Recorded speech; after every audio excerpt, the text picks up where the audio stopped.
സുന്നത്താധാരങ്ങളും അല്ലാഹുവിന് വേണ്ടിയിട്ടാണെങ്കിൽ അതിനൊക്കെ കൂലിയാണ്. അതിനൊക്കെയും പടച്ചതമ്പുരാനെടുക്കൽ വലിയ സ്ഥാനമുണ്ട്. പക്ഷേ നേരെ തിരിച്ച് എല്ലാ നന്മയും ചെയ്യുന്നുണ്ട്, പക്ഷെ ഉദ്ദേശം മുഴുവനും ബാത്തിലാണെങ്കിലോ അവിടെ ചെയ്യുന്നത് നന്മയുടെ തട്ടിന്റെ തുലാസ്, അതിന്റെ കനം എത്ര കൂടുന്നുണ്ടെങ്കിലും യാതൊരു കാര്യമില്ല. ഒരാളെല്ലാ നന്മയും ചെയ്യുന്നുണ്ട്, എല്ലാ നന്മകൾക്കും അയാൾ മുമ്പിലുണ്ട്, സ്വതന്ത്ര ചെയ്യുന്നുണ്ട്, ദാനധർമ്മങ്ങൾ അധികരിപ്പിക്കുന്നുണ്ട്.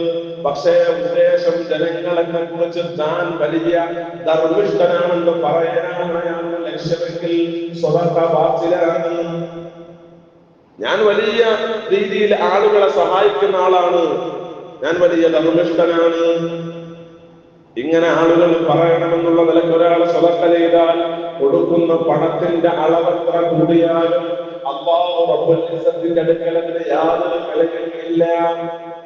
എത്രത്തോളം എന്നാൽ അള്ളാന്റെ റസൂല് പറയുന്നുണ്ട്, പരിശുദ്ധ ഇസ്ലാമിന് വേണ്ടി ഒരാൾ അടർക്കളത്തിൽ അടരാടി ശഹീദായി, ഒരാൾ യുദ്ധത്തിൽ പങ്കെടുത്തു, അയാളതാ യുദ്ധക്കളത്തിൽ വെച്ച് ശത്രുവിന്റെ വെട്ടേറ്റുകൊണ്ട് മരിച്ചു, അയാളെ ശഹീദായി രക്തസാക്ഷിയായി.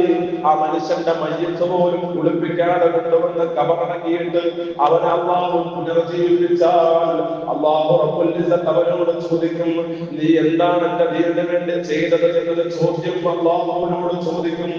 അപ്പൊ ആ മനുഷ്യൻ മറുപടി പറയും, അല്ലാഹുവിന്റെ റസൂല് പറയാൻ ആ മനുഷ്യൻ മറുപടി പറയും, അല്ലാഹുവേ, ഞാൻ എന്റെ ജീവിതം ദീനിന് വേണ്ടി കൊടുത്തു അല്ലാഹ്. നീ എനിക്ക് തന്ന ആരോഗ്യം, നീ എനിക്ക് തന്ന കഴിവ്, എന്റെ തന്റേടം, എന്റെ എല്ലാ ബലാബലവും ഞാൻ അടർക്കടത്തിൽ പരിശുദ്ധ ദീനിന് വേണ്ടി അടരാടാൻ ഉപയോഗിച്ചു അല്ലാഹ്. അങ്ങനെ ഞാനിതാ ശത്രുവിന്റെ വെട്ടേറ്റുകൊണ്ട് യുദ്ധക്കളത്തിൽ രക്തസാക്ഷിയായ ആളാണ് അല്ലാഹ് എന്ന് പറയുമ്പോൾ അല്ലാഹു പറയുന്നൊരു മറുപടിയുണ്ട്, മോനെ അത് ശരിയല്ല.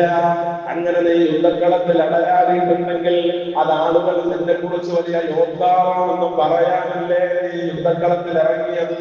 നീ വലിയ പോരാളിയാണെന്ന് ജനങ്ങൾ നിന്നെ കുറിച്ച് വീമ്പ് പറയാൻ, അത് കേൾക്കാനാണല്ലോ നീ യുദ്ധക്കളത്തിൽ ഇറങ്ങിയത്. അത് ജനങ്ങൾ പറഞ്ഞു കഴിഞ്ഞു.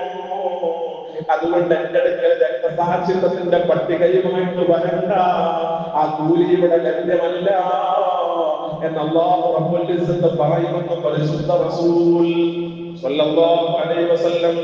രക്തസാക്ഷിത്വത്തിന്റെ മഹത്വം കൊണ്ട് ഇങ്ങോട്ട് വരണ്ട, കാരണം നീ യുദ്ധക്കളത്തിൽ ഇറങ്ങിയത് ജനങ്ങൾ നിന്നെ കുറിച്ച് പറയാനായിരുന്നു. നീ വലിയ വീരാളി വീരനാണെന്ന് ആളുകൾ നിന്നെ കുറിച്ച് പറയലായിരുന്നു നിന്റെ ലക്ഷ്യം. അത് ജനങ്ങൾ പറഞ്ഞു കഴിഞ്ഞു.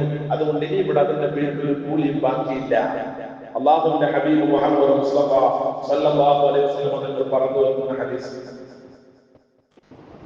കൂട്ടത്തിൽ പറയുന്നുണ്ട്, ഇതിലൊരു ആലിം, വലിയ പണ്ഡിതൻ, അല്ലാഹു റബ്ബുൽ ഇസ്സത്തിന്റെ മാർഗത്തിൽ ഇസ്ലാമിനെ പ്രചരിപ്പിച്ചവൻ, ജനങ്ങൾക്ക് ഇൽമ പറഞ്ഞു കൊടുത്തവൻ, അയാൾ മരിച്ചാലും ഇങ്ങനെ പുനർജീവിപ്പിക്കും എന്നൊക്കെ ചോദിക്കും. എന്റെ ദീനിന് വേണ്ടി എന്താണ് ചെയ്തതെന്ന് ചോദിക്കുമ്പോൾ അയാൾ മറുപടി പറയും, പടച്ചവനെ, ഞാൻ വർഷങ്ങളോളം കിതാബോധി പഠിച്ചു, ഞാനത് ജനങ്ങൾക്ക് പറഞ്ഞു കൊടുത്തു അല്ലാഹ്, ഞാൻ വലിയ വാഴ് പറഞ്ഞു അല്ലാഹ് എന്ന് പറയുമ്പോഴും അല്ലാഹു പറയും, നീ പ്രവർത്തനങ്ങളൊക്കെയും ചെയ്തത്, നീ ഇൽമ പഠിച്ചത്, നീ അത് ജനങ്ങൾക്ക് പറഞ്ഞു കൊടുത്തത്, നീ വലിയ പണ്ഡിതനാണെന്ന് ജനങ്ങൾ പറയാനല്ലേ, അത് ആളുകൾ പറഞ്ഞിട്ടുണ്ട്. അതുകൊണ്ട് ഇവിടെ കൂലി ബാക്കിയില്ല എന്ന് അല്ലാഹു റബ്ബുൽ ഇസ്സത്ത് പറയുമെന്ന് പരിശുദ്ധ റസൂൽ സ്വല്ലല്ലാഹു അലൈഹി വസല്ലം. അപ്പൊ ചെയ്യുന്ന അമലിന്റെ തോതല്ല, ചെയ്യുന്ന അമലിന്റെ കണക്കും അതിന്റെ എത്ര വലിയ അമലാണ് ചെയ്തത്, ഇതൊന്നുമല്ല വിഷയം. ചെയ്യുന്നത് എത്ര കുറവാണെങ്കിലും അവന്റെ മനസ്സിൽ അവൻ എന്ത് കരുതിയോ, എത്ര കുറവാണെങ്കിലും മനസ്സിൽ എന്താണോ അവൻ ഉദ്ദേശിച്ചത്, ഇത് മാത്രമാണ് അല്ലാഹു റബ്ബുൽ ഇസ്സത്ത് പരിഗണിക്കുന്നത്. അതാണ് അല്ലാഹുവിന്റെ റസൂൽ പറഞ്ഞത്, ഇന്നല്ലാഹ ലാ യൻദുറു ഇലാ അജ്സാമികും വലാ ഇലാ സുവരികും വലാകിൻ യൻദുറു ഇലാ ഖുലൂബികും. അല്ലാഹു റബ്ബുൽ ഇസ്സത്ത് നോക്കുന്നത് നിങ്ങളുടെ ശരീരത്തിന്റെ, നിങ്ങളുടെ രൂപഭാവങ്ങളിലേക്കല്ല, നിങ്ങളുടെ ഭാവഭാവാദികളിലേക്കല്ല, നിങ്ങൾക്ക് എത്ര താടിക്ക് നീളമുണ്ട് എന്നല്ല, നിങ്ങളുടെ തലപ്പാവിന്റെ കനമല്ല.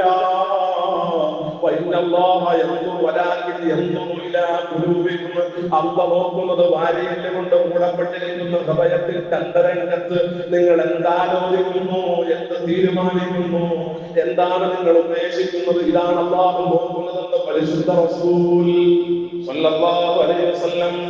നിങ്ങളുടെ രൂപമോ ഭാവമോ കോലമോ അല്ലെങ്കിൽ നിങ്ങൾ ഇങ്ങനെ ജനങ്ങളെ കാണിക്കാൻ വേണ്ടി കൊണ്ട് നടക്കുന്നതൊന്നും അള്ളാഹുവിന് പരിഗണനയില്ല.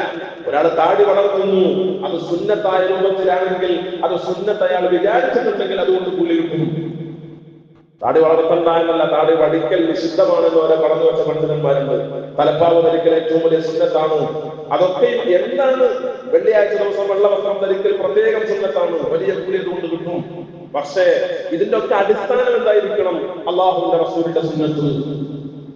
അല്ലാതെ ഞാനൊരു ആലിമാണ്, ഞാനൊരു പണ്ഡിതനാണ്, ഞാൻ വിവരമുള്ള ആളാണെന്ന് ജനങ്ങൾ വിചാരിച്ചോട്ടെ എന്നുള്ള ധാരണയാണെങ്കിൽ ചെയ്യുന്നത് മുഴുവനും ബാത്തിലാണ്. അതുകൊണ്ടൊന്നും യാതൊരു പ്രതിഫലവും ലഭ്യമല്ല. എന്നാലോ